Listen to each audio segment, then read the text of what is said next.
वैसे तो अद्वैत हर बार गुस्से में ही रहता था, मगर आज का स्वरूप कुछ अलग सा नजर आ रहा था, जैसे वो कुछ कर गुजरने वाला था। उसने गाड़ी अस्थाना बिलाना ले जाकर उससे कुछ ही दूरी पर बने हुए अपने फार्म हाउस में रोक दी। वो बेहद गुस्से से गाड़ी से उतरा और दरवाज़ा खटखटाने में वक्त जाया करने के बजाय खुद के पास पड़ी एक्स्ट्रा की निकाल कर खोलने लगा। अंदर जाकर चिल्लाने लगा, समीर, यू ब्लडी, बाहर निकलो। उसे ढूंढते हुए वो हॉल में होता हुआ कमरे तक पहुंचा। रितेश जो बाथरूम में था उसकी आवाज़ सुनकर जल्दी से बाहर निकल आया। सर, आप यहाँ? क्या हुआ? समीर, कहाँ है वो? समीर, वो तो अभी तक लौटा ही नहीं, किसी फ्रेंड के घर गया होगा। ब्लडी रास्कल, बहाने बना रहा है। एड्रेस दो उसका। हुआ क्या है सर? वो उसने अद्वैत अचानक बोलते बोलते रुक गया था। उसे लगा कि वह तो रितेश का भाई है, और अपने भाई के बारे में ऐसी बातें कौन सुन सकता है। सुन भी ले तो माने कौन। कुछ नहीं, उसे कुछ कहना मत। वो लौट आए तो मैसेज करना मुझे। वो जाने लगा कि अचानक रुककर बोला, और हाँ, उसे बताना मत कि मैं आया था। कल डायरेक्ट बात होगी उससे। पर सर, पीछे रितेश सारी घटना समझ पाता उससे पहले ही अद्वैत जा चुका था। वह हवा की तरह आया और कोहराम मचाकर सन्नाटे की तरह निकल गया।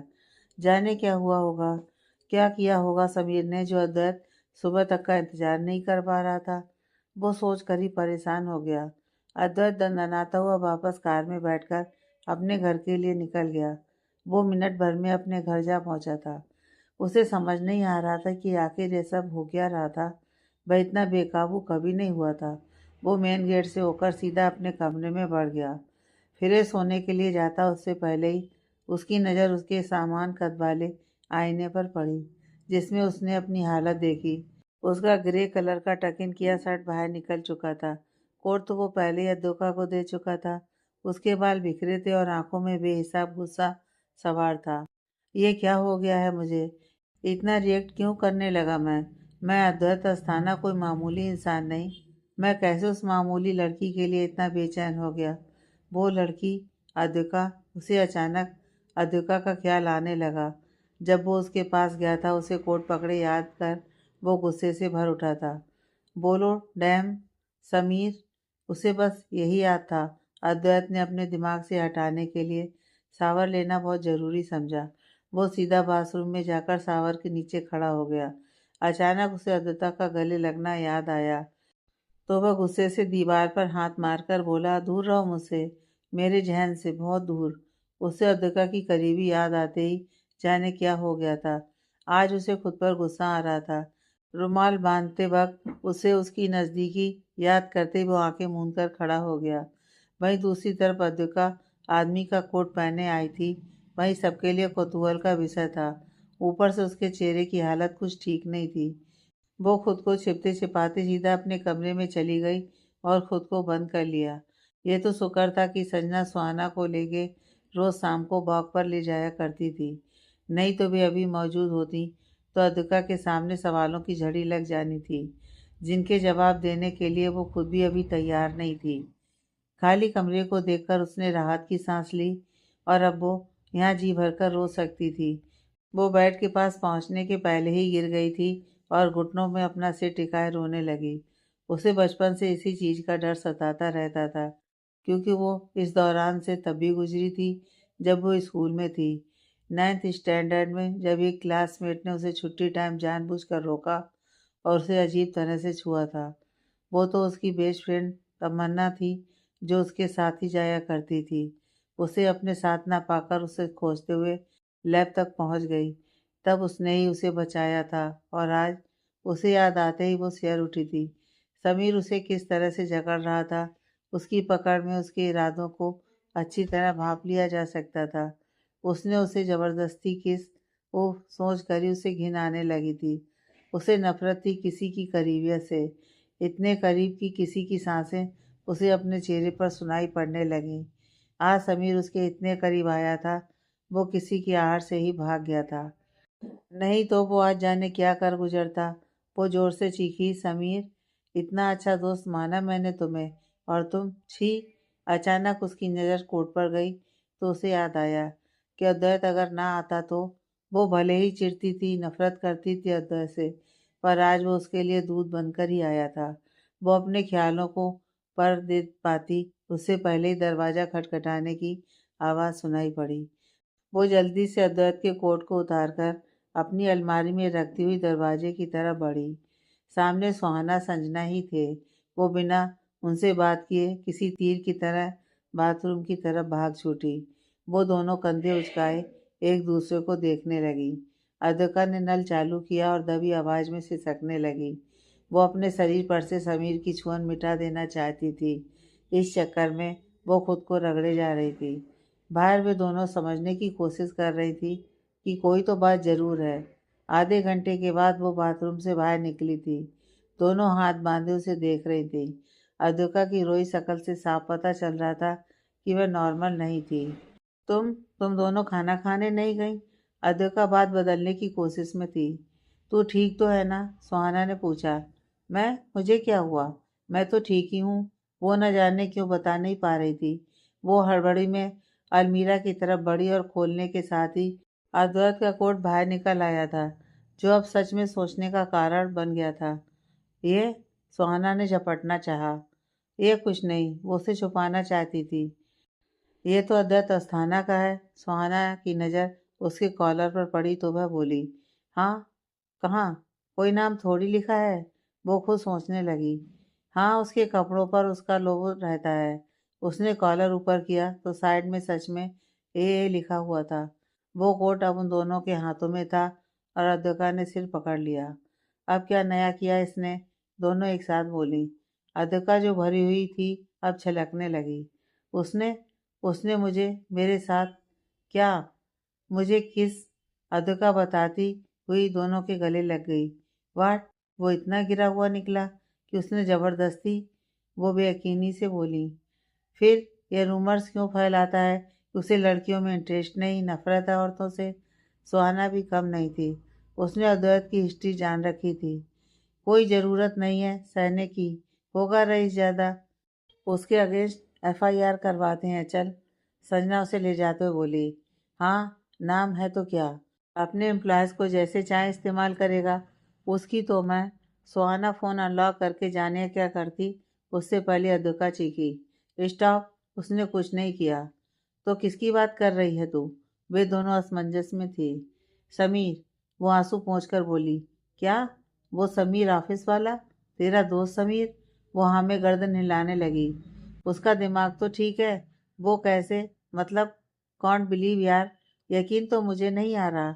वो मुझे हमेशा अच्छे दोस्त की तरह ही लगा था। इनफैक्ट ये जॉब भी तो। अचानक वो रुकी। कहीं उसने इसी मकसद से तो जॉब नहीं बताई तुझे? सुहाना ने अगली कड़ी जोड़ दी तो अद्विका भी सब बताने लगी कि समीर ने आज खुद इस बात का जिक्र किया था। हे भोलेनाथ। वो दोनों सुनकर सिर पकड़े बैठ गईं। फिर? सर? उसने आगे बताना चाहा।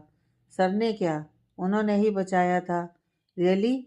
उन्हें जैसे यकीन ही नहीं था और अद्विका को खुद यकीन कर पाना मुश्किल लग रहा था कि वो अद्वैत ही था। अचानक उसे गले से लगाने की हरकत याद आते ही उसके दिल में दुखी होने लगी। वो आज कैसे? पर आज जो अद्वैत था वो भी तो वो नहीं था जो अब तक उसके सामने था। ये तो अलग ही स्वरूप था उसका। ये क्या हुआ था आज? अद्विका समझ ही नहीं पा रही थी। संजना सुहाना उसे बहलाकर खाने के लिए साथ ले जाना चाहती थी, पर वो कुछ देर अकेले रहना चाहती थी। वह बिना खाए ही लेट गई। वो चाह कर भी समीर की हरकत भुला नहीं पा रही थी। भाई अद्वैत भी उसके जहन पर कब्जा कर चुका था। वो घुटने मोड़े उसी हालत में जाने कब नींद की आगोश में गई उसे खबर तक नहीं थी। भाई सिगरेट के गहरे कस लेते हुए अद्वैत अपने फ़ोन को घूरे जा रहा था। उसकी नज़रों के सामने मिस अद्विका का नाम चमक रहा था। उसकी जिद्दी उंगलियां उस तरफ हिल रही थीं, पर वो काबू करना जानता था। उसने फ़ोन दूसरी तरफ पटक दिया और एक साथ 2 सिगरेट फूंक डाली थी। उसका पत्थर दिल जुबान पाने की खुशी में उसे आज कह रहा था कि एक बार अद्विका की खबर ले ले, पर ढीठ दिमाग ऐसा करने से मना कर रहा था। नहीं, मैं नहीं करूँगा। कल बात हो ही जाएगी। दिमाग जीता था और वो कल आई ही ना तो। दिल ने फिर सोचने के लिए जगह बना दी। अद्वैत ने सोचकर फ़ोन उठाया और घुमा दिया। रिंग जाने के पहले ही काट दिया और फ़ोन स्विच ऑफ कर अपनी बार की तरफ बढ़ गया। वो खुद पर किसी को भी हावी नहीं होने दे सकता था। उसे खुद को रोकना ही था, अपने दिल को चुप कराना ही था, जिसमें वो इतने सालों में माहिर भी हो चुका था। वो रेड वाइन की बोतल लिए अपने स्टडी रूम में बढ़ गया और दूसरे हाथ की उंगलियों में सिगरेट उलझाए हुए वो गज़ल चलाने आगे बढ़ गया। गज़ल के बोल आजकल उसे अपने हालातों के मुखातिब होते नजर आने लगे थे। ये जो भी था, अद्वैत को ये सब शुरू होने से पहले ही ख़त्म करना था। उसने गिलास फर्श पर तोड़ते हुए म्यूजिक सिस्टम बंद किया और अपने कमरे में चला गया। अद्वैत आज बहुत जल्दी ऑफिस के लिए निकल गया था। उसे एक मीटिंग अटेंड करनी थी। उसके बाद वो अपना डिसीजन बताने वाला था, मगर उसे अद्वैत नज़र ही नहीं आई। उसने रितेश को बुलाया और अपना शेड्यूल पूछने लगा। वो चाह कर भी अद्वैत के बारे में नहीं पूछ पा रहा था कि वो कहाँ है, आई क्यों नहीं। आखिर में रितेश उसकी नज़रों की दिशा देखकर खुद ही जान गया, क्योंकि वो बार बार बाहर देख रहा था। अद्वैत ने लीव ली है आज, वो सीधे ही बोला तो अद्वैत एकदम से अचकचा गया। मैंने पूछा, नहीं, वो आपकी सेक्रेटरी है ना, तो मैंने सोचा बता दूं। वो बताकर जाने लगा।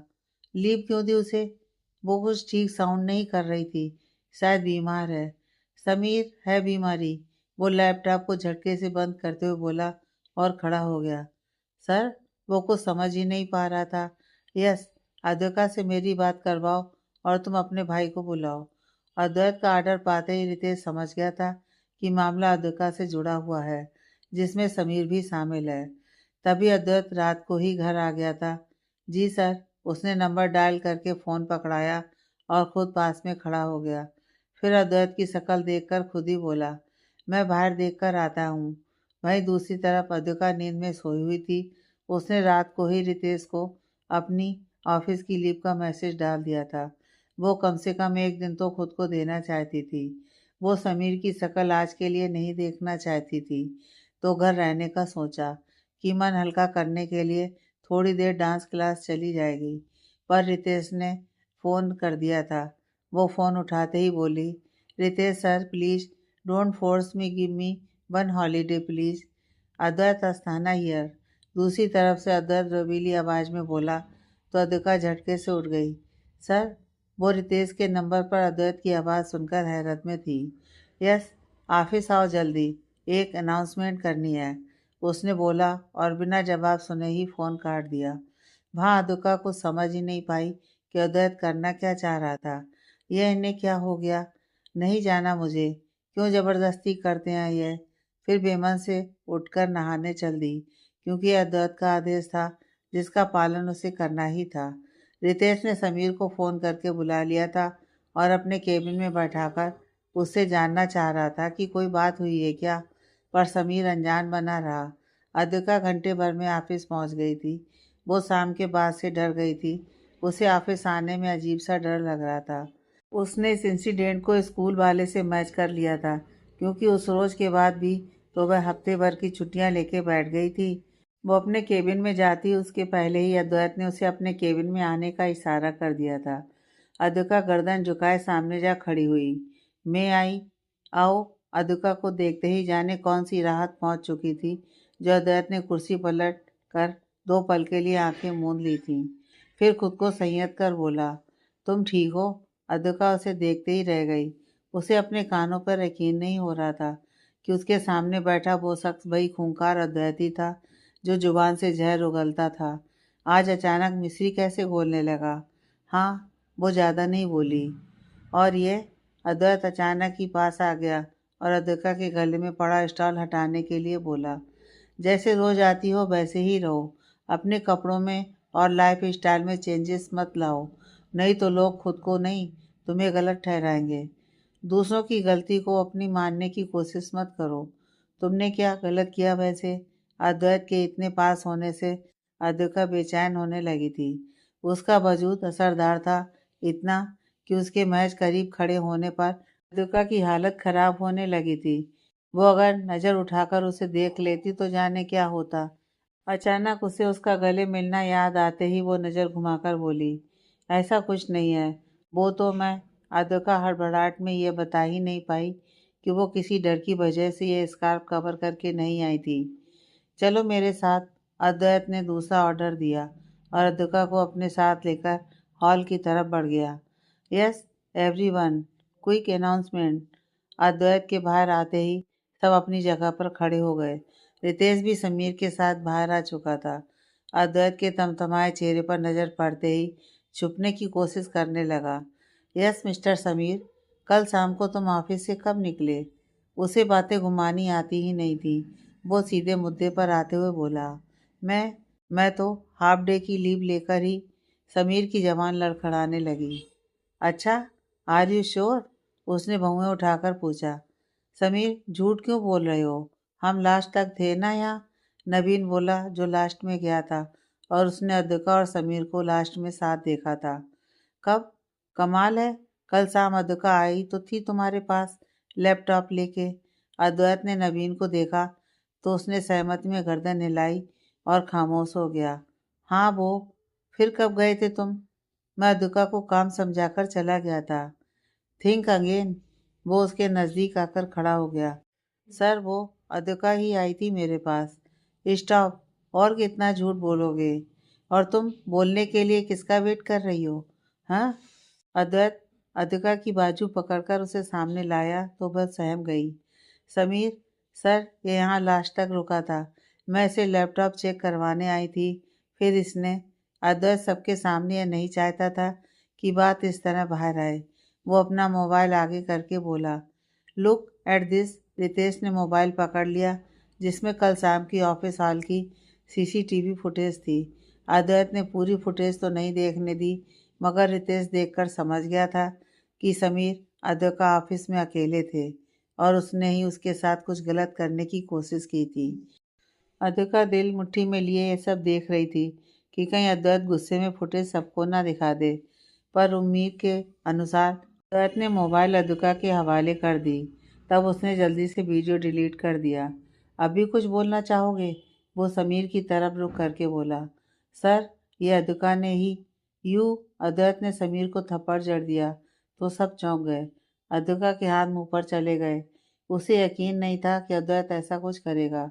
अद्विका को याद आया कि ऑफिस के पहले दिन उस पर कमेंट करने वाले बंदे को भी अद्वैत ने तुरंत निकाल दिया था। आज तो समीर ने अपनी हद पार की है तो वो जाने क्या करे। जो भी था, अब वो ऑफिस में तो नहीं टिकने वाला।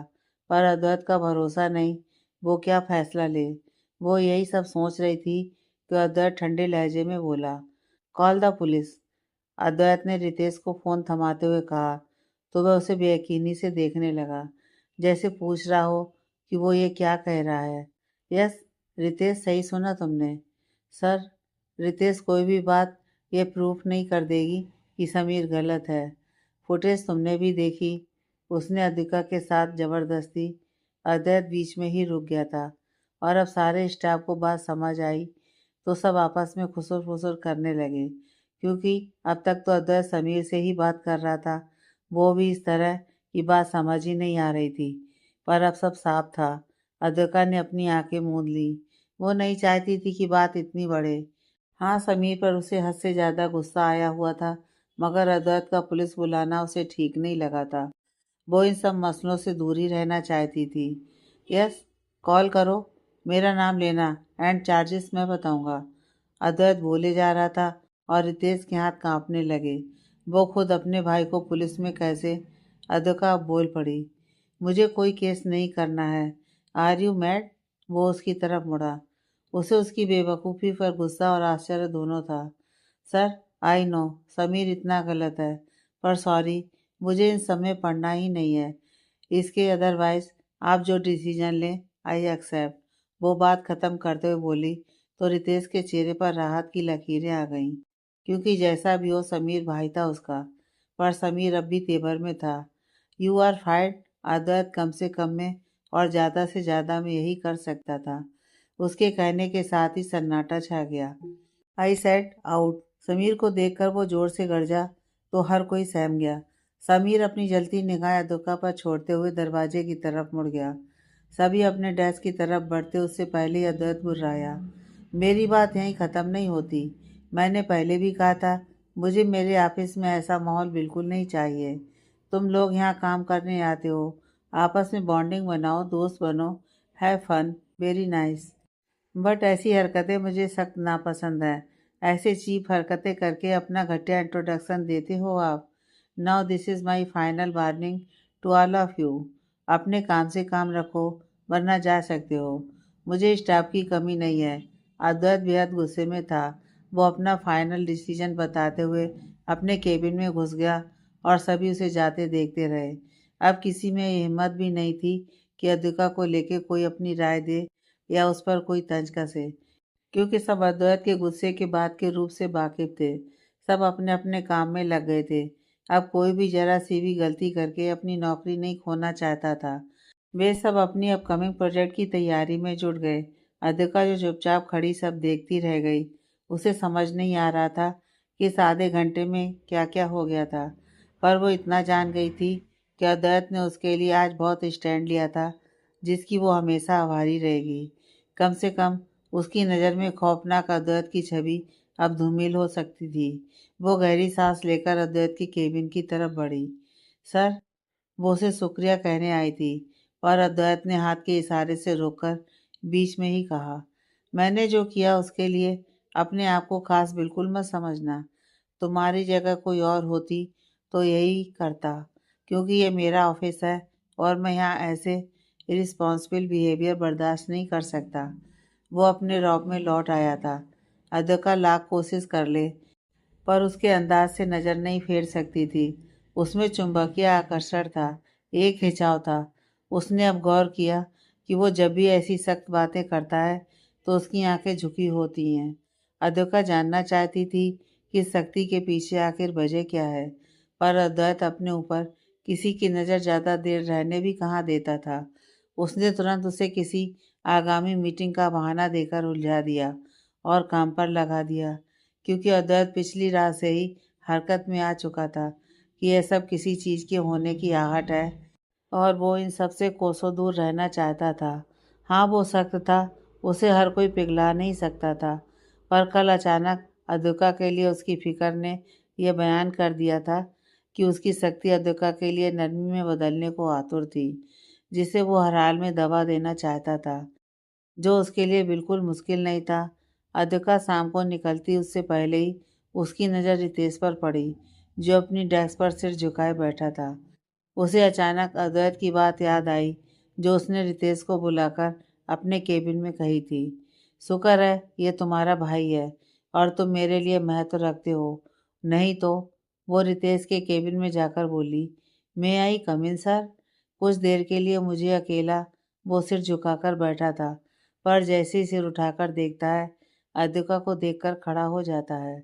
उसके सामने अब भी सीसीटीवी फुटेज चल रही थी और वो अभी भी यकीनी में था कि समीर ने कैसे इसके साथ।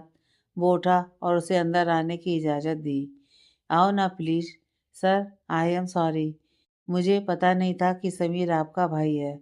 अद्विका बात की शुरुआत करती हुई बोली। कैसी बात कर रही हो तुम? माफ़ी तो मुझे तुमसे मांगनी चाहिए, समीर के बिहाफ में। उसने शर्मिंदा कर दिया आज मुझे। रितेश सिर झुकाए बोला। रितेश सर, नहीं अद्विका, समीर ने जो किया उसके लिए बॉस अगर उसे थप्पड़ भी जड़ देते तो कम होता। फिर तुमने भी तो पुलिस केस फाइल नहीं करने दिया, उसे बख्श ही दिया। बट बिलीव मी, उसने आज तक मुझसे तुम्हारे बारे में कोई बात की ही नहीं। जानती हो, यहाँ सेक्रेटरी की जॉब के लिए उसने तुम्हारा नाम भी एक अच्छी दोस्त बताकर सुझाया था, पर उसके दिल में यह गंध कब भर गई, मैं उसके साथ रहकर भी नहीं जान पाया। सर, उसने पहले भी। व्हाट? तुम्हें उसी वक्त बताना था, शायद उसकी हिम्मत ना बढ़ती। नहीं sir, it's okay. Advait sir वक्त पर आ गए थे। ये कहते हुए उसके चेहरे पर अलग ही संतुष्टि थी, जैसे यह बात वो अपने पूरे मन से कह रही हो। रितेश की पारखी नज़रों से यह भाव छिप नहीं पाया था। मैं कहता था ना। सर, रितेश अपनी बात पूरी करता उससे पहले अद्वैत ने उसे बुलवा लिया था। उसे एक क्लाइंट के साथ मीटिंग के लिए निकलना था। अद्विका ऑफिस से सीधे हॉस्पिटल के लिए निकल गई थी। उसे सुहाना के डेली चेकअप के लिए ले जाना था। वो चाह कर भी रितेश को साथ चलने को नहीं कह पाई, क्योंकि समीर ने पूरा दिन ही बिगाड़ दिया था। नहीं तो रितेश कभी मना नहीं करता। उसे सुहाना पसंद थी, ये बात अद्विका समझने लगी थी। खैर जो भी हो, वो कैब लेकर निकल गई। अद्वैत को घर छोड़ने के बाद रितेश फार्म हाउस गया था। उसे मालूम था कि समीर वहीं होगा। उसे उसके हिस्से की बातें सुनानी अब भी बाकी रह गई थी। समीर रुको।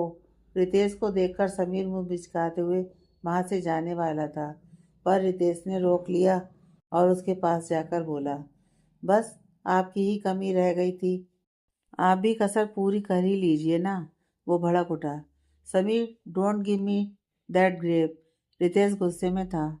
हाँ तो और क्या करूं? मैंने किया ही क्या जो वो अकड़ू बॉस ने मुझे। समीर, कितनी बार बोलूं, अदर सर का नाम रिस्पेक्ट से लिया करो। ये छोड़ो। वो अपना सिर पकड़कर बोला, मुझे यकीन नहीं आ रहा तुमने अद्विका के साथ, तुम इतनी चीप हरकत कैसे? क्या हुआ यार, कितना बढ़ाओगे बात को? अधोका ना हो गई जैसे क्या हो गई। आई लाइक हर, इसमें क्या गलत है? उसमें अपनी गलती का पछतावा अब भी नहीं था। Stop it. अपनी घटिया सी फीलिंग को पसंद का नाम मत दो। पसंद थोपी नहीं जाती, बाइज्जत इजहार करके बताई जाती है, इजाज़त मांगी जाती है। ओह प्लीज, ऐसी बकवास मुझसे नहीं होती। एटीट्यूड देखा आपने उस लड़की का? वो बॉस आ गया। नहीं, मन तो किया था कि उसकी अकड़। समीर, रितेश ने उसकी बात खत्म होने से पहले ही उसे थप्पड़ रसीद कर दिया था। हिम्मत भी मत करना आगे बोलने की। यार, एक लड़की के बारे में बात कर रहा है तू। छी, शर्म नहीं आती तुम्हें? किसी की परवरिश पर सवाल मत उठा।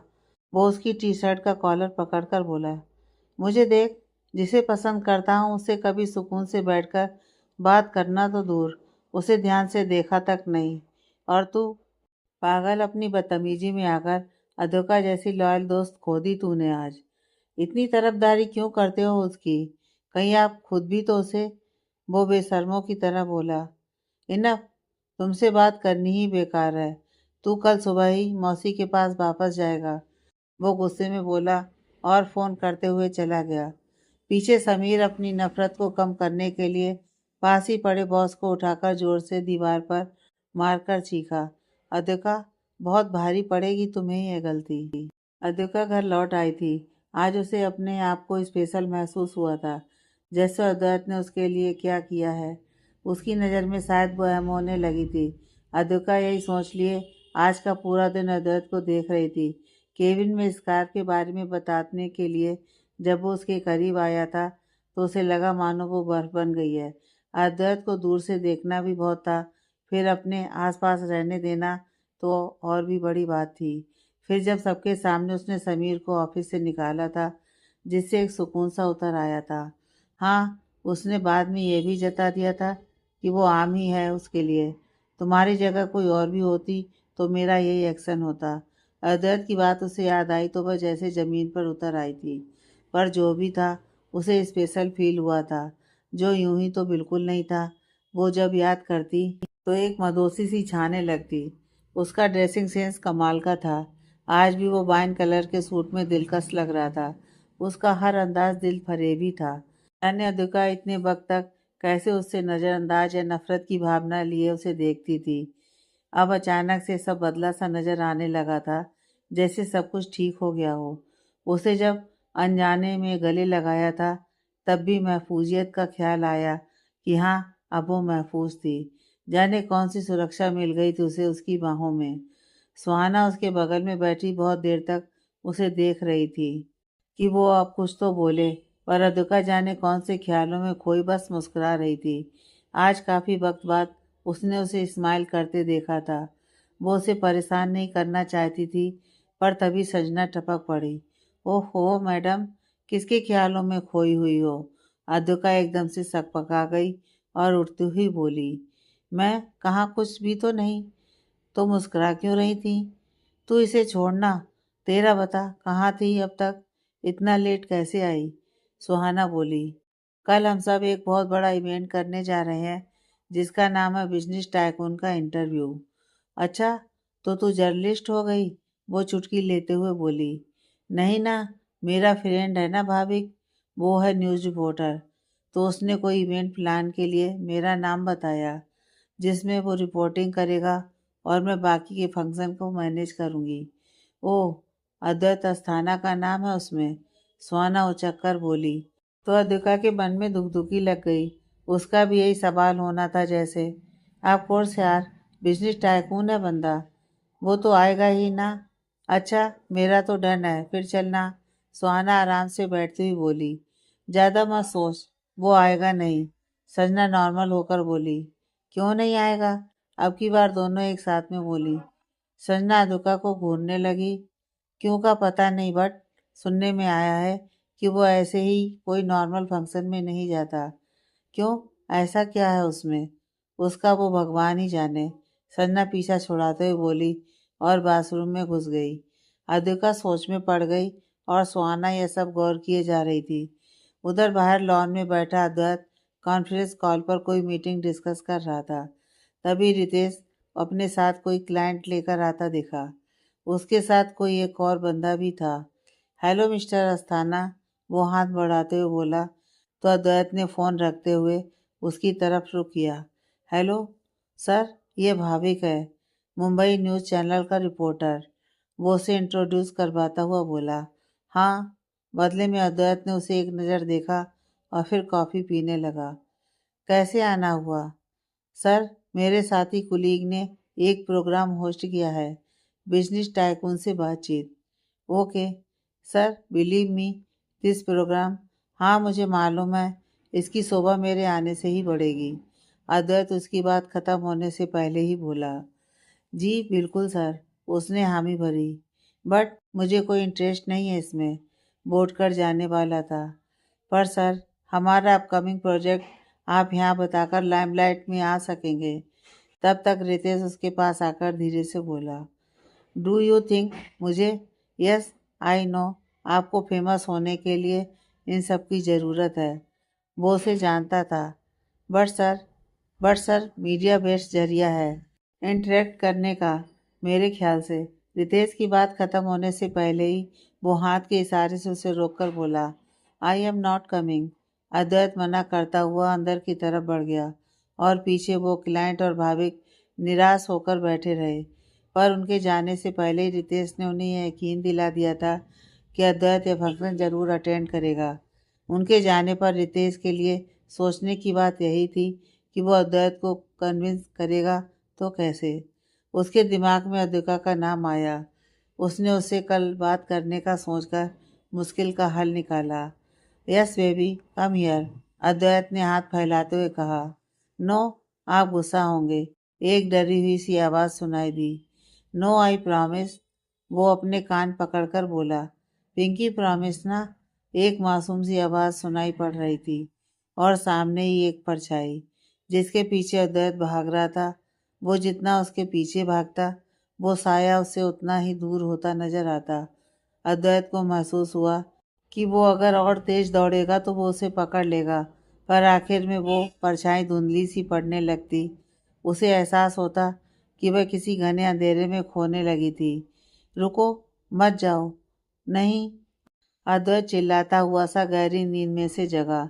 उसके चेहरे पर पसीने की बूंदें चमक रही थीं और आंखों में एक अलग ही डर, जो बयान कर रहा था कि यह सपना नहीं, हकीकत का ही कोई किस्सा था। वो धड़कते दिल के साथ उठा और टेबल पर पड़े गिलास से पानी पीने लगा। एक घूंट में उसने पानी इस तरह पिया कि उसकी गिरे टी शर्ट पूरी भीग चुकी थी। अद्वैत अपने बाल हाथों से नोचता हुआ खड़ा हो गया। कमरे के अंधेरे को दूर करने के लिए उसने बालकनी का दरवाज़ा खोला, जहाँ से आ रही ठंडी हवा उसे सुकून बख्श रही थी। वो दरवाजे पे बीचों बीच दोनों हाथ लगाए खड़ा होकर अपने पास से गुजरती हवा को महसूस करने लगा। शांत हवाओं का झोंका उसके बालों को सहला रहा था। अब उसे कुछ ठीक लगा तो उसने घड़ी की तरफ देखा, जो सुबह के 4 बजा रही थी। नींद उसकी आंखों से कोसों दूर जा चुकी थी। उसने सिगरेट का पैकेट और एस्ट्रे निकाला और बालकनी में पड़े सोफे में आकर धंस गया। सुलगती सिगरेट और सर्द भरी हवाओं में उसे अपनी तड़प शिद्दत से महसूस हुआ करती थी। वो अक्सर आधी रात में उठकर ये किया करता था, पर आज का सपना उसे दर्द देने के लिए आया था। उसकी खाली आंखें ऊपर की तरफ थीं, जहाँ खुले आसमान में तारे छिटके हुए थे। वो अपनी बीती यादों में डुबकी लगाने को आतुर ही रहता था। कितना हसीन हुआ करता था उसकी ज़िंदगी का वो मंजर भी, जब वो भी किसी को खोने से डरता था, किसी को पाने की चाहत रखता था, किसी को अपनाने के लिए उसके सीने में भी पत्थर की जगह एक कोमल सा दिल हुआ करता था। वो भी कभी रोज मुस्कुराया करता था। हाँ, इस बात पर बहुत से लोगों को यकीन कर पाना मुश्किल होता था कि अद्वैत और मुस्कुराना दोनों अलग-अलग बातें हैं या शायद झूठी अफ़वाह है, पर यह सब भी एक वक़्त में सच हुआ करता था। उसे अब याद भी नहीं कि वो कब मुस्कुराया था। नहीं, वो अभी तो हँसा था, जब उसे सपने में अपने दिल के अनमोल हिस्से के साथ गुज़ारे पल याद आए थे। पर अब जब वो ये याद कर ले, तो उसकी मुस्कुराती आँखें भी नम सी होने लगतीं, क्योंकि वो हँसना लगभग भूल चुका था। उसने गहरे कस के साथ लंबी सांस ली थी। उसकी सबसे बड़ी उलझन भी तो यही थी कि वो किसी को याद भी करे तो खुद से भी उसका जिक्र नहीं कर सकता था। उसका दिल ये इजाज़त कहाँ देता था। फिर भी वो सिर टिकाए बड़बड़ाए जा रहा था। आखिर क्यों किया उसने मेरे साथ ऐसा? क्या हासिल हुआ उसे मुझसे मेरी ज़िंदगी छीन कर? यह पैकेट की आखिरी सिगरेट थी जो उसकी उंगलियों में उलझी हुई रह गई थी और वो सोचता हुआ फिर से नींद के आगोश में चला गया था। अगली सुबह सुबह रितेश के फ़ोन से ही वो हरकत में आया या खुद पर सूरज की तीखी रोशनी पड़ने से उसे रात वाला वाकया याद आया था। वो उठा और रितेश की कॉल रिजेक्ट करता हुआ फ्रेश होने के लिए चला गया। रितेश को मालूम था कि अद्वैत के आंसर करने का यही तरीका था। वो कार लेकर उसके घर के सामने खड़ा था। आज अद्वैत लेट था। कुछ ही देर में वो तैयार होकर नीचे आ चुका था। सर्वेंट स्टाफ उसके लिए नाश्ता लगाए उसका इंतजार कर रहे थे, पर अद्वैत प्रोटीन शेक उठाकर यूं ही चला गया। दरवाजे पर पहुंचने पर डिजिटल लॉक खुल चुका था। वो ब्राउन सनग्लासेस लगाए हाथ हिलाता बाहर निकल गया, जिसका मतलब यह था कि उसे नाश्ता नहीं करना और बाकी सब अपने अपने क्वार्टर में वापस जा सकते हैं। उसकी कोड लैंग्वेज सबको समझ आने लगी थी। गार्ड ने उसके लिए कार का दरवाज़ा खोला और उसे सलाम करता हुआ सीधा खड़ा हो गया। अद्वैत किसी से फ़ोन पर बात करते हुए रितेश को कार आगे बढ़ाने का निर्देश देने लगा। या okay then, yes, have a great day. उसने फ़ोन रखा और चश्मा उतारता हुआ बोला, यस, यहाँ से स्ट्रेट लेना, मुझे कंस्ट्रक्शन साइट पर जाना है। पर वहाँ रितेश ने टोका। Any problem? वो आईब्रो चढ़ाकर बोला। नो। वो चुपचाप गाड़ी चला रहा था। उसकी ऑडी कार बड़ी सी बिल्डिंग के सामने आकर रुकती है, जिसे देखकर अद्वैत की आंखों में अपनी मेहनत की चमक लौट आती है। कितनी शिद्दत से तैयार किया था उसने इस प्रोजेक्ट को। वो अब शुरू होने वाला था। एक अलग ही फक्र दिखा उसमें। वो सुकून की सांस लेकर गाड़ी से उतरा और पॉकेट में हाथ डाले सब देखने लगा। उसकी नज़र जैसे ही कोने पर पड़ी, वो चश्मा उतारकर उसे देखने लगा। उसे लाइट ग्रीन कलर के प्लाजो ड्रेस में अद्विका नज़र आ रही थी, जो अपने खुले बालों को हवाओं से समेटने की जद्दोजहद कर रही थी। साइट ऊंची और हवादार जगह पर थी, जिससे तेज हवा में वो अस्त व्यस्त होती दिख रही थी। अद्वैत ने मुड़ते हुए रितेश से पूछा, ये लड़की यहाँ क्या कर रही है? सर, प्रोजेक्ट हेड बनाया था ना आपने, तो इसका मतलब हेड से पहले भी पहुंचेगी वो। उसने तंज कसा। नहीं सर, उसे इतनी अहम मत बनाओ। रितेश, मैं बार बार ये नहीं कहना चाहता। सर, उसे शायद देखनी थी और आप लेट थे, तो वो आकांक्षा के साथ आ गई। मुझसे पूछे बिना मेरे ऑफिस में आज तक हवा का झोंका तक नहीं आया। और ये लड़की, इसे अपनी हद याद दिलाओ, अदरवाइज। वो एक कदम आगे बढ़ता उससे पहले ही रितेश सॉरी कहकर अंदर चला गया। अद्वैत के कदमों की आहट जान अद्विका के कानों में पड़ी तो वह बिना मुड़े ही खड़ी रही, जैसे उसे पता ही नहीं कि आसपास कोई आया है। जबकि आकांक्षा अद्वैत को बिस करके चली गई।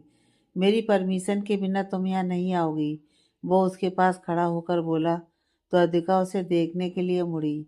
वो उसके ठीक ठाक पीछे ही खड़ा था, चेहरा बिल्कुल निर्विकार। वो सामने देख रहा था।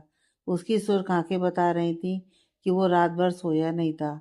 अद्विका जब भी अद्वैत को पास से देखती, उसे टीस महसूस होती कि काश वो उसके बारे में कुछ जान पाती। वो उसके लिए पहेली था, एक अनसुलझी और खूबसूरत पहेली, जिसे सुलझाने के लिए वो आतुर बैठी थी। पर अद्वैत हमेशा शांत तूफान की तरह खामोशी ओढ़े बैठा रहता था। तुम अभी आकांक्षा के साथ जा रही हो। वो ऑर्डर देते हुए बढ़ा तो वह तुनक कर बोली, मैं नहीं जाऊंगी। तुम्हें हर चीज 2 बार बोलकर क्यों समझानी पड़ती है? उसने एक कदम उसकी तरफ बढ़ाया। मुझे रुकना है यहाँ। वो मजबूत खड़ी रही। मैंने कहा ना तुम जाओगी। मैं चुप। अद्वैत तेजी से पलटकर बोला तो उसकी उंगली अद्विका के होठों से छूती हुई रह गई थी। वो जस्ट उसके पीछे पीछे आती हुई बोले जा रही थी और अचानक अद्वैत पलट गया था। अद्विका की सांस ही चढ़ गई थी। भाई अद्वैत को उस पर बिना कुछ किए ही गुस्सा आने लगा। तुम मेरे सामने मत रहा करो। तो कौन से ग्रह पर जाऊं मैं? वो आंखें सिकोड़ती हुई बोली। जाओ जहाँ जाना है, बस मेरे सामने मत आया करो। अद्विका कमर पर हाथ रखे उसे घूरे जा रही थी। तभी तेज हवा में उसका दुपट्टा उड़कर अद्वैत के चेहरे पर जा ठहरा। यह देखकर अद्विका तो बर्फ हो गई थी। इस I just hate this nonsense. Advait झुंझलाकर दुपट्टे को पकड़ता उससे पहले ही अद्विका ने अपना हाथ बढ़ा लिया था। दोनों की उंगलियां एक दूसरे से टच होते ही एक अलग ही एहसास होने लगा। अद्विका की नज़र झुकी हुई थी पर अद्वैत ने उसे देखा। वो सहमी हुई सी थी। वो ये तो समझ गया था कि वो किसी की भी छुअन से घबरा जाया करती थी। यह उसने हाल ही में देखा था जब समीर के साथ शाम को वह ऑफिस में अकेली थी। अद्वैत के सामने आते ही किस तरह से गले लगी थी वो भी उसके बारे में कुछ कुछ जानना चाहता था कि वो कभी इतनी कॉन्फिडेंट तो कभी एकदम डल कैसे हो जाती है। पर फिर अपने रूप में जब लौटता तो नफरत से उसे देखता और दुपट्टा हवा में उड़ाता हुआ आगे बढ़ जाता। पीछे वो भी नासमझी के आलम में लपक कर हवा में लहराता दुपट्टा हाथ में पकड़ती उसे जाती देखती रह जाती। क्यों करता था वो ऐसा? क्या है उसमें ऐसा जिसमें वो खुद को समेटे रखने की कोशिश करता था? अद्विका उसे जानने के लिए बेताब थी पर अद्वैत बंद किताब था जिसका खुलना लगभग इम्पॉसिबल ही था। अद्वैत लंबे लंबे डग भरते हुए ऊपर की तरफ चल पड़ा था जहाँ कंस्ट्रक्शन का काम चल रहा था।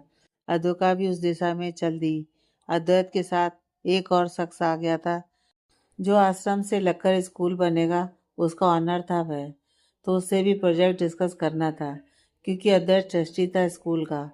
वो उसके पीछे जाती और अद्वैत को देखने लगती है। वो अपने प्रोजेक्ट के बारे में जानकारी दे रहा था। पास में खड़ा क्लाइंट अद्विका को देखकर बोला, आप इस प्रोजेक्ट की टीम हेड हैं? जी। अद्विका से कुछ बोलते नहीं बन रहा था क्योंकि उसे अद्वैत की नज़र खुद पर महसूस होने लगी थी। मिस्टर अस्थाना, आप इन्हें मौका दीजिए ना एक्सप्लेन करने का, उन्होंने कहा। या श्योर। उसने क्लाइंट के सामने सभ्य रहकर उसे इजाज़त दी और अद्विका को आगे आने का इशारा किया। अद्विका कॉन्फिडेंट थी। वो आगे आई और सब समझाने लगी। उसके लिए आसान था क्योंकि उसने इसका प्रेजेंटेशन सबके सामने दिया था। अद्वैत उससे प्रभावित था पर क्या मजाल कि उसे एक नज़र देख ले। उसने मुंह फेर लिया पर साइड फेस उसी की तरफ था। वो देखेगा नहीं पर सुनेगा तो सही ना। मिस्टर खुराना इम्प्रेस हो गए थे। अद्विका के पास काफ़ी नए आइडियाज़ थे। काफ़ी देर की बातचीत के बाद वे चले गए तो अद्वैत भी नीचे आ गया। आकांक्षा अद्वैत के पास ही खड़ी थी इस सोच में कि वो उसी के साथ ऑफिस चली जाएगी। वो कार में बैठ गई तो अद्विका भी आई और कार का दरवाज़ा खोलने लगी। ओह हेलो, किधर? अद्वैत न जाने कहाँ से आकर उसके पीछे खड़ा हो गया था। वो आई अपने हिसाब से हो तो जाने का भी खुद ही देखोगी, वो बोला और गाड़ी में बैठ गया। उसने गौर किया कि आकांक्षा पीछे वाली सीट पर बैठी थी। वो उसे इसी वक्त उतारने वाला था पर वो अद्विका को कम जताने के लिए कुछ नहीं बोला। अद्विका यह देखकर मुंह फाड़े खड़ी थी। मतलब कोई इतना दोगला कैसे? मुझ में क्या कांटे लगे हैं जो है इसे? वो बड़बड़ाई। अद्वैत ने रितेश को कार बढ़ाने के आदेश दे दिया तो अद्विका कुछ दूरी पर खड़ी हो गई। उसे अद्वैत के ड्राइविंग मैनर्स मालूम थे। अद्वैत को जाने क्या सूझा, वो अगले मोड़ पर ही बोला, स्टॉप द कार। रितेश ने कार का ब्रेक लगाया। यस, एक गाड़ी अवेलेबल करवाओ राइट नाउ। उसने फ़ोन घुमाया और आकांक्षा को उतरने को कहा।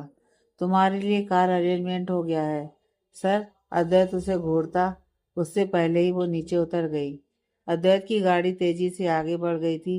वहीं रितेश को समझ नहीं पा रहा था। यस, बैक लो, यहीं रुको। अद्वैत ने रितेश को फ़ोन रोकने को कह दिया। रितेश चकरा गया था कि बॉस आखिर चाहता क्या था। तभी सामने एक ब्लैक कलर की कार आकर रुकी, जिसमें अद्विका पहले से ही मौजूद थी और आकांक्षा भी बैठ गई। संतुष्टि मिलने के बाद अद्वैत ने कार आगे बढ़ाने को कहा और खुद गाड़ी की बैक सीट पर सिर टिकाए लेट गया। रितेश फ्रंट मिरर से सब देख रहा था और समझने की कोशिश कर रहा था। अद्विका आकांक्षा के साथ ऑफिस पहुंच गई थी। वहीं अद्वैत पहले से ही अपने केबिन में मौजूद था। उसे अकेला देखकर अद्विका उसके केबिन में चली गई। हाँ सजना, क्या? नहीं, वो नहीं आएंगे। अद्विका जानबूझकर तेज आवाज में फ़ोन पर बात कर रही थी, जबकि दूसरी तरफ कोई नहीं था। अद्वैत उसे अजीब तरह से देखने लगा।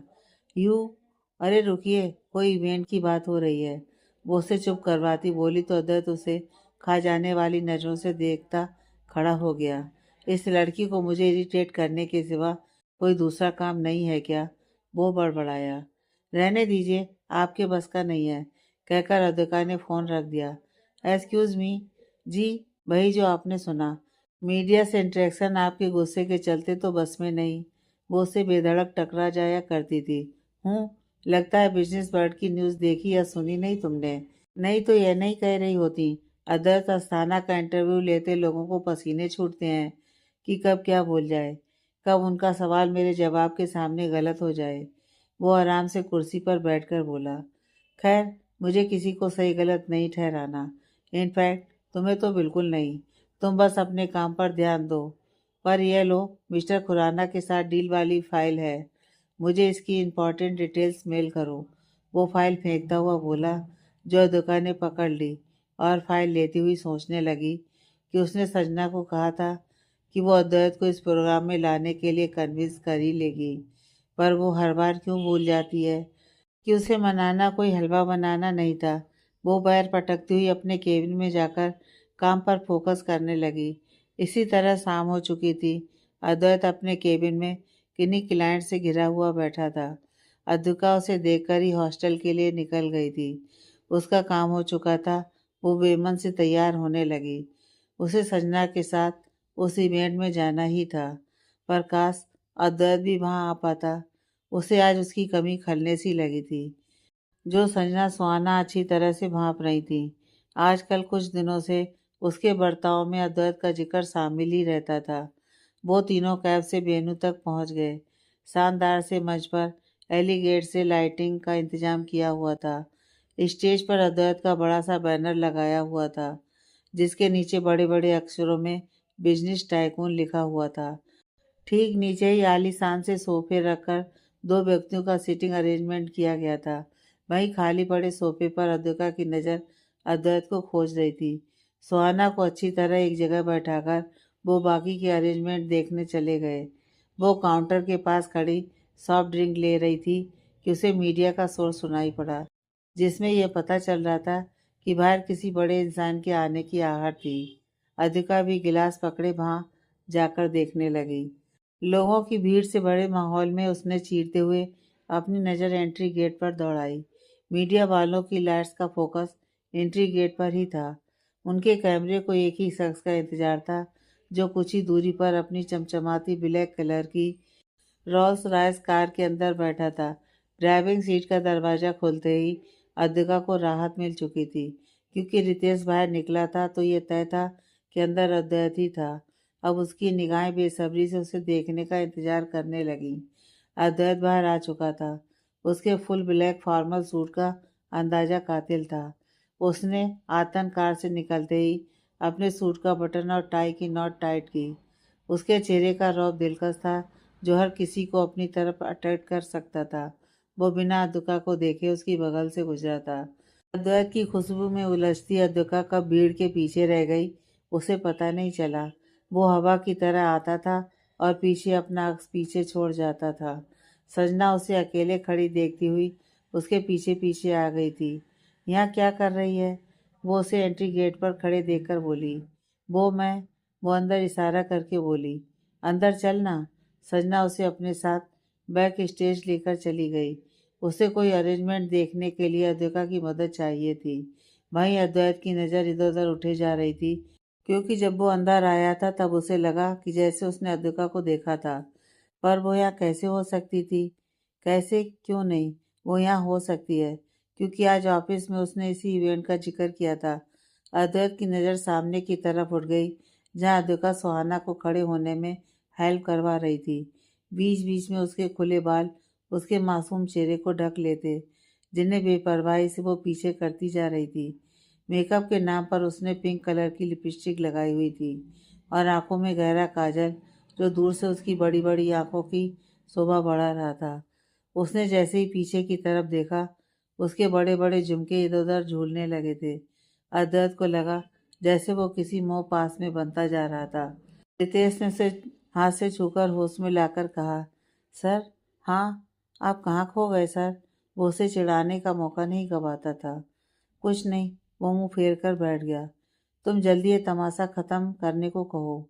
I can't tolerate this any more. वो बेचैन होता हुआ बोला और एक घूंट में पानी पी गया। वहीं रितेश को मजा आ रहा था, पर वही जानता था कि उसने अद्वैत को यहाँ लाने के लिए कैसे कन्विंस किया था, क्योंकि उसे मालूम था कि अद्विका भी यहीं पर आने वाली थी। वो उन्हें साथ देखने की हर मुमकिन कोशिश करता था। कुछ ही देर में इंटरव्यू शुरू होने वाला था। Yes, attention please, ladies and gentleman.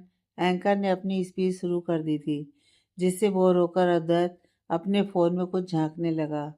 Please welcome the business tycoon of Mumbai, most popular and handsome mister Advait Asthana. Anchor ने जैसे ही उनका नाम अनाउंस किया, अद्विका जो संजना के साथ पीछे थी, उसे देखने के लिए बाहर आ गई।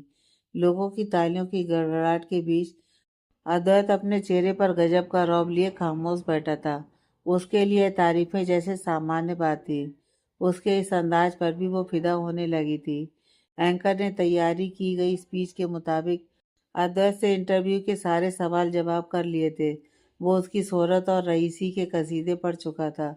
उसने अब अद्वैत से उसके अपकमिंग प्रोजेक्ट के बारे में दिलचस्पी दिखानी शुरू की, क्योंकि अद्वैत हर प्रोजेक्ट सीक्रेट ही रखता था और किसी बड़ी सी पार्टी में इसका खुलासा किया करता था, जो मुंबई शहर की जानी मानी पार्टीज में से एक हुआ करती थी।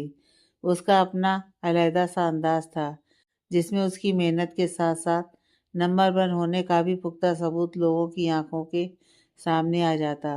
पर अचानक इसी प्रोग्राम में उसके रनिंग प्रोजेक्ट का सुनकर उसके कान खड़े हो गए कि मीडिया को कैसे पता चला। उसने दूर बैठे रितेश से इशारे से पूछा भी था, तभी एक शख्स बीच में आकर पूछने लगा, अद्वैत सर, आपके बारे में कौन नहीं जानता? इनफैक्ट पर्सनली मैं आपको बहुत फॉलो करता हूँ। आपके कुछ नेगेटिव पॉइंट्स भी हैं। आपके अंदर इंटरव्यूज़ को देखें या पर्सनल लाइफ को लेके कोई भी चीज़, डोंट माइंड, बट जिसमें साफ तौर से पता चलता है कि आप औरतों के लिए क्या थिंकिंग रखते हैं, या ओपनली कहूँ तो आपको वो नापसंद है। तो फिर ऐसा प्रोजेक्ट करके दिखाना क्या चाहते हो? इस बार का सवाल आया तो सब रिपोर्टर एक दूसरे को देखने लगे, जैसे ये पागल है जो इसने अद्वैत से ऐसा सवाल किया। मगर अद्वैत ने एक नज़र उस जर्नलिस्ट को देखा था। उसे सबके चेहरे याद रहते थे। उसे याद आया कि यही बंदा था जिसने एक इंटरव्यू में अद्वैत से उसकी निजी ज़िंदगी से जुड़ा काफ़ी गंभीर सवाल पूछा था, और अद्वैत ने जवाब में उसे भरे ऑडियंस के सामने करारा थप्पड़ जड़ दिया। काफ़ी सुर्खियां बटोरी थी उसने उस वक्त। वो जानबूझकर ऐसे सवाल किया करता था जिससे अद्वैत का सोया गुस्सा जाग उठे। तब से रितेश सवालों की लिस्ट देखने के बाद ही अद्वैत का इंटरव्यू फाइनल करवाता था। रितेश, जो स्टेज से कुछ ही दूरी पर बैठा था, खड़ा होने लगा, पर अद्वैत के इशारे पर रुक गया। अद्वैत अपने सिर पर उंगली रगड़कर आराम से बोला, मिस्टर, आपका नाम जो भी है, फर्स्ट थिंग, बिजनेस कोई पसंद नापसंद से नहीं चलता। ये चलता है पैसों से और आइडिया से, और मेरे पास आइडिया की कमी है ना ही पैसों की, तो इसमें जेंडर कहाँ से आ गया? सर, हमें अपने सोर्सेज से पता चला है कि आपकी टीम मेंबर ने ही इसे और आगे ले जाने के लिए एक बेहतरीन आइडियाज़ भी बताया है। दूसरे ने सवाल किया, उफ, ये सोर्सेज? यह कहते हुए अद्वैत हल्का सा मुस्कुराया था, और दूर खड़ी अद्विका के दिल के तार झंझना उठे थे। इतने वक्त में उसे आज ही स्माइल करते देखा था। उसे अब पता चला था कि वो मुस्कुराते हुए कितना हसीन दिखता था। उसके मोती जैसे सफ़ेद दांत उसकी स्माइल को परफेक्ट बनाते थे। यूं ही लड़कियां नहीं मर मिटती थीं उस पर। उसमें कोई तो बात थी। ये कहना गलत होगा, उसमें बहुत सी बातें थीं जो लड़कियों को अट्रैक्ट करने के लिए काफ़ी थीं, जिसमें से एक तो आज अद्विका ने खुद देखी थी और देखती रह गई। हाय! तभी अद्विका के पास ही खड़ी जर्नलिस्ट उसे देखकर आहें भरने लगी थी और अद्वैत की तस्वीरें लेने लगी, जो ना चाहकर भी अद्विका को रास नहीं आ रहा था। ओके देन, आपके सोर्सेज ने आपको नेम भी बताया ही होगा। फिर अद्वैत भी कहाँ कम था। उसका इतना कहते ही वो सब चुप हो गए। Okay, anyone else? सर, आपकी पर्सनल डोंट। उसने उंगली के इशारे से ही टोक दिया। सर, मेरा सवाल बिजनेस की बातों से थोड़ा अलग है। एक चुलबुली सी लड़की अचानक सामने आई। अद्विका उसे देखते रह गई। वो सुहाना थी। रितेश उसे देखकर मुस्कुरा उठा और उसे खड़े होने में हेल्प करने लगा। Okay, ask. गनीमत थी कि अद्वैत उस पर भड़का नहीं था। अद्वैत सर, आप बहुत हैंडसम लग रहे हैं। आप बिजनेस टाइकून ना होते तो आप फिल्मी हीरो होते। उसने अपने मन की बात को अल्फाज दे ही दिए थे, तो अद्विका उसकी बेबाकी देखती रह गई। What do you think I am not? Advait कुछ इस अदा से बोला कि उस बेचारी का सिर ही चकरा गया। उसके जवाब कुछ ऐसे हुआ करते थे कि सामने वाले को अपने सवालों पर गौर करना पड़ जाए। फिर वो खुद इतना हॉट और उसकी बातें माहौल को और गर्मा रहे थे। वो जाने के लिए उठता, तभी उसके पीछे अद्विका आकर खड़ी हो गई थी। तब रितेश के मना करने के बाद भी लगभग ने पिक्स ले ही ली थी। यहाँ तक कि स्टेज से दूर जाती सुहाना ने भी चुपके से एक तस्वीर में उन दोनों को कैद कर लिया था, जिसमें दोनों की नज़र एक दूसरे की तरफ उठी हुई थी। मेरे साथ खड़ी मत हो, वो अपने कोट का बटन टाइट करते हुए सामने देखकर बोला। वो तो मैंने कहा ना जाओ। उसके कहने के साथ ही अद्विका नीचे उतर आई थी। वो उसके पीछे पीछे आती, उससे पहले अद्वैत वहां से जा चुका था। रितेश उसके पीछे जाकर गाड़ी का दरवाज़ा खोलने लगा कि अद्वैत ने खुद ड्राइव करने का कहकर उसकी मनमांगी मुराद पूरी कर दी थी। दरअसल रितेश अद्विका को छोड़ने के बहाने सुहाना से मिलना चाहता था, जो अद्वैत ने आसान कर दिया। वो गाड़ी में बैठा सोचता जा रहा था। उसे बार बार अद्विका नजर आ रही थी, जो आज सफ़ेद और नीले रंग के कॉम्बिनेशन अनारकली सूट में बेहद खूबसूरत लग रही थी। प्रोग्राम में जहाँ बहुत सी लड़कियां सेक्सी सी शॉर्ट वन पीस ड्रेसेस पहनकर आई थीं, उनमें अद्विका की सादगी देखते ही बनती थी। अद्वैत आज उसे नज़रअंदाज नहीं कर पाया था। उसमें कोई तो बात थी जिसे वो चाहकर भी मुंह नहीं फेर सकता था, और अद्वैत को इसी बात का सबसे ज़्यादा गुस्सा आ रहा था कि वो क्यों कुछ नहीं कर पा रहा था। फिर उसका यूं अचानक पास आकर खड़ा हो जाना उसे और गुस्सा दिला रहा था। वो लड़की अद्विका खन्ना, आखिर क्यों हो तुम इतनी जिद्दी? मुझे नहीं पसंद मेरे ही जैसे मिजाज के लोग। नफरत है मुझे खुद से ही, और सबसे ज़्यादा अपने जैसे लोगों से। वो कार खुद ही ड्राइव कर रहा था। उसने गुस्से में आकर गाड़ी की स्पीड और बढ़ा दी थी। आगे की कहानी नेक्स्ट पार्ट में।